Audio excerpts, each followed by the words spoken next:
I picked her up from behind, with my right hand over her mouth and my left hand around her middle. I dragged her into the store. I closed the door behind us, chucked her on the floor, and I beat her to death.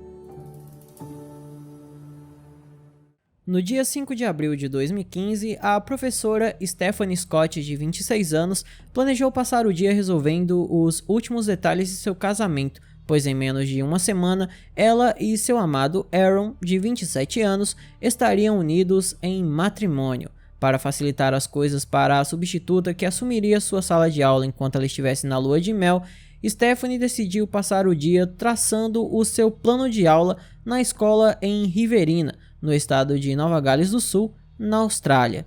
Como seu noivo estaria fora da cidade no fim de semana, aquele parecia ser um momento perfeito para cuidar desses detalhes. Visto que era domingo de Páscoa, Stephanie entrou na escola que estava trancada, usando sua chave de acesso, e antes de começar a trabalhar, ela mandou uma mensagem para Aaron por volta das 11 horas da manhã, avisando onde estava para que ele soubesse caso voltasse mais cedo que esperado para casa.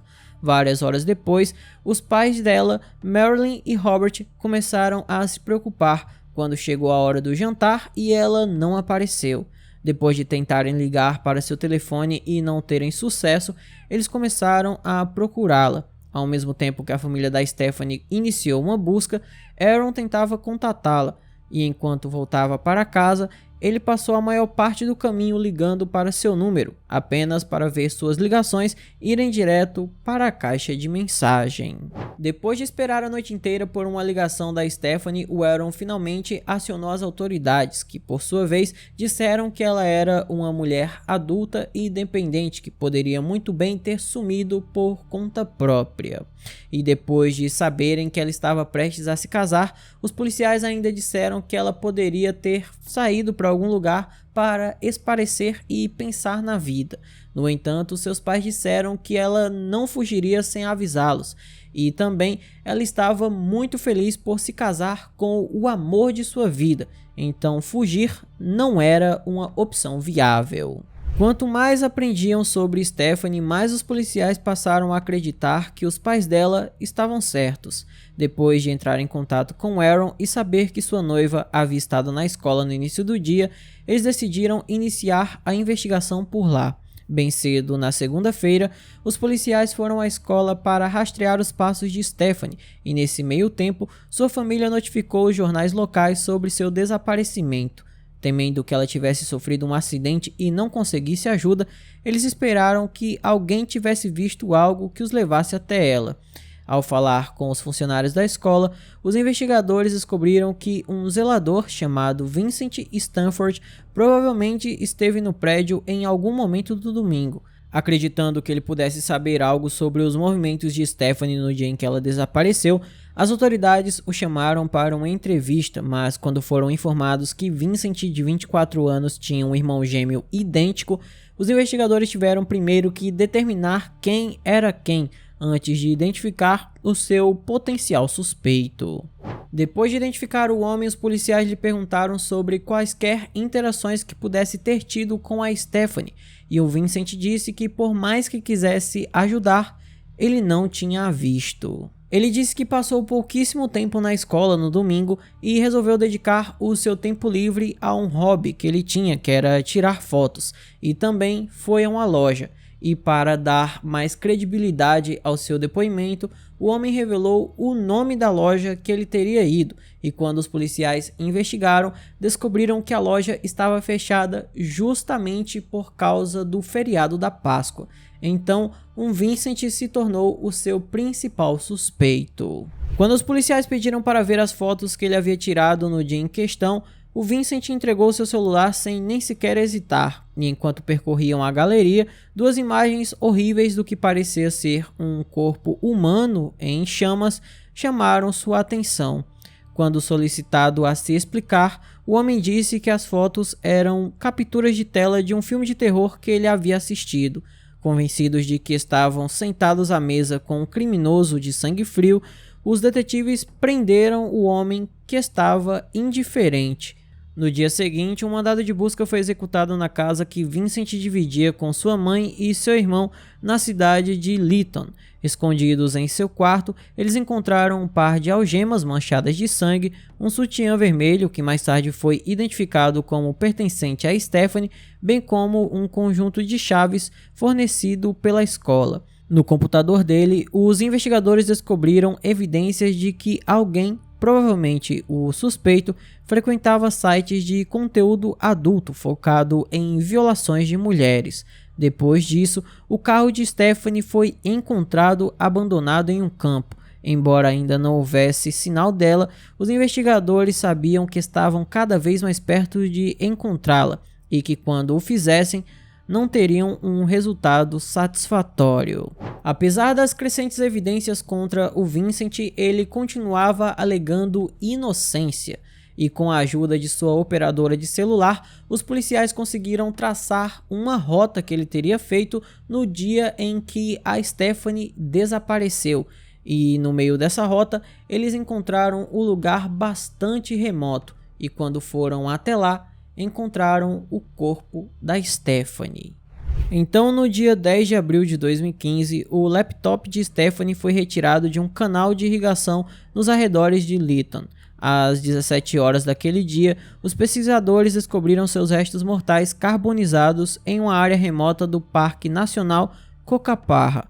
E no dia posterior à descoberta do corpo de Stephanie, Vincent fez uma confissão completa, e os detalhes eram muito difíceis de ouvir.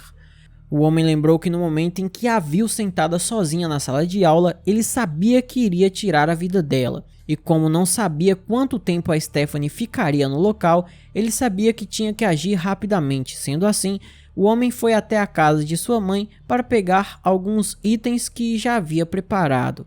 Ele voltou à escola em cerca de 1 hora com tudo o que precisava para violar e ceifar a vida de sua vítima.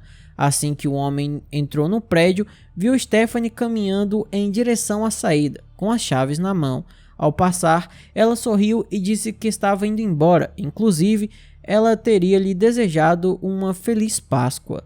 Assim que a mulher se virou, Vincent a agarrou por trás e a arrastou para um depósito. Uma vez lá dentro, ele a golpeou no rosto, a derrubando no chão. Algemou suas mãos e trancou a porta. Depois disso, ele a violou como sempre sonhou em fazer.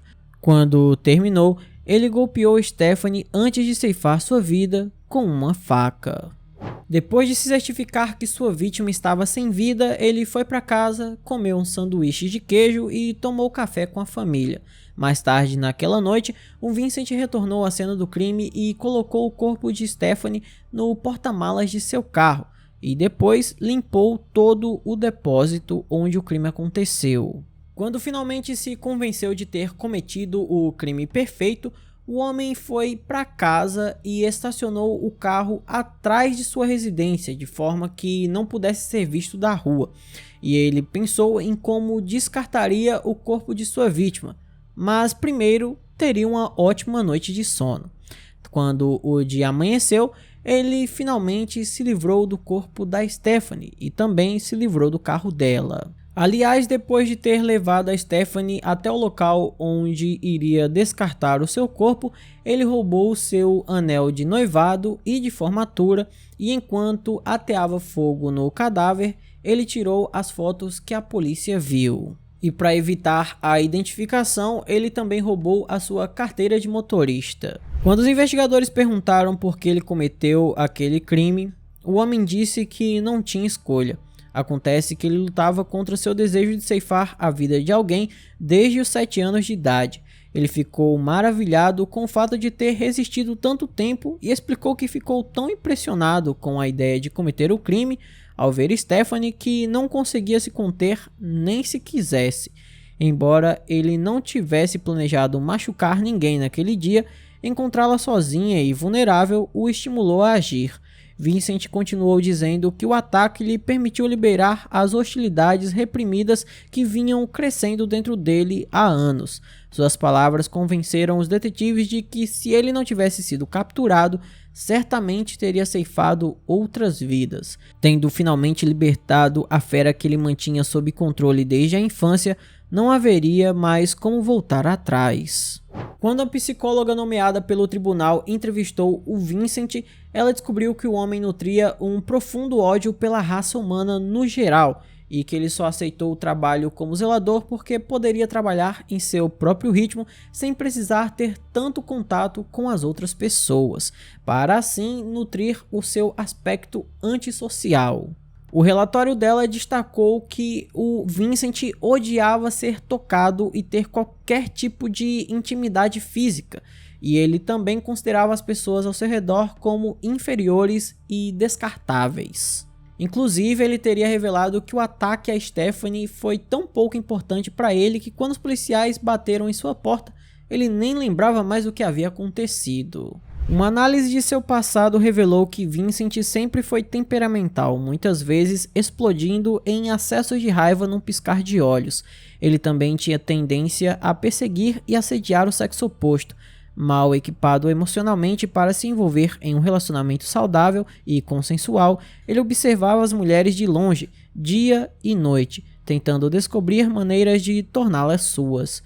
Aliás, Vincent admitiu que havia perseguido uma menina de 12 anos em Lytton durante vários meses antes de voltar sua atenção para outro lugar. Ele lembrou que havia planejado sequestrá-la quando chegasse a hora certa, mas abandonou a ideia. Enquanto Vincent aguardava julgamento na prisão, seu irmão Marcos ficou sob a mira da polícia. Quando falaram com ele pela primeira vez, ele lhes garantiu que não tinha ideia do que aconteceu com a professora desaparecida, mas depois de ouvir a versão dos acontecimentos de seu irmão, os investigadores sentiram que ele não era tão ignorante quanto queria que acreditassem. Quando levaram Marcos de volta para interrogatório, no dia 30 de maio, os detetives o questionaram sobre o que aconteceu com os anéis de Stephanie, que não haviam sido encontrados durante a busca na residência deles. Embora tenha negado, os detetives conseguiram descobrir em suas pesquisas no computador que ele havia procurado online locais para vender joias, 4 dias depois que os restos de Stephanie foram encontrados.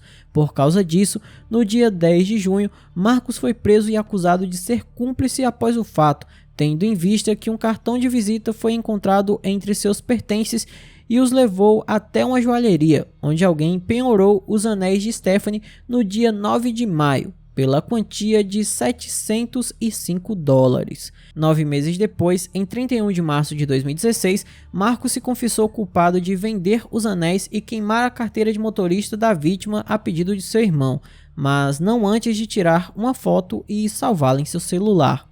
Embora Marcos certamente não fosse um santo, ele parecia estar arrependido de suas ações, desculpando-se repetidamente por seu envolvimento no encobrimento. Embora não fosse desculpa, ele alegou que agiu apenas por lealdade ao seu irmão gêmeo. Como punição, Marcos foi condenado a passar 15 meses na prisão, sendo libertado em setembro de 2016, antes de cumprir sequer metade dessa sentença. Hoje em dia, ele vive em um local isolado junto com seu pai, pois a população o odeia e toda vez que o vem, ele é hostilizado. Sendo assim, o homem só sai de casa quando é extremamente necessário. Hoje em dia, o Marcos diz que se pudesse fazer tudo de novo, faria tudo diferente. E ele atualmente se dedica aos cuidados do pai, que está com a saúde bastante debilitada. E ele não fala mais com seu irmão gêmeo. Em julho de 2016, Vincent Stanford se declarou culpado de ter ceifado a vida de sua vítima e a violado, além de lhe infligir lesões corporais, e em 14 de novembro daquele ano, ele foi condenado à prisão perpétua com mais 15 anos. Os juízes que tomaram a decisão fizeram questão de deixar registrado que a chocante falta de remorso dele pesou muito em sua decisão. Embora a liberdade condicional seja tecnicamente possível, os especialistas jurídicos concordam que é mais do que provável que ele morra atrás das grades, e para protegê-lo dos outros detentos, ele pode tomar banho sozinho para evitar qualquer tipo de contato e também faz suas refeições em uma área reservada apenas para ele. Por fim, no dia 11 de abril de 2015, no que seria o dia do casamento de Stephanie e Aaron, sua família celebrou sua vida em um parque local, com todos vestidos com trajes amarelos, que era sua cor favorita. Eles convidaram toda a comunidade para fazer parte de um dia de risadas e alegria, em homenagem à jovem que espalhou felicidade por onde passou.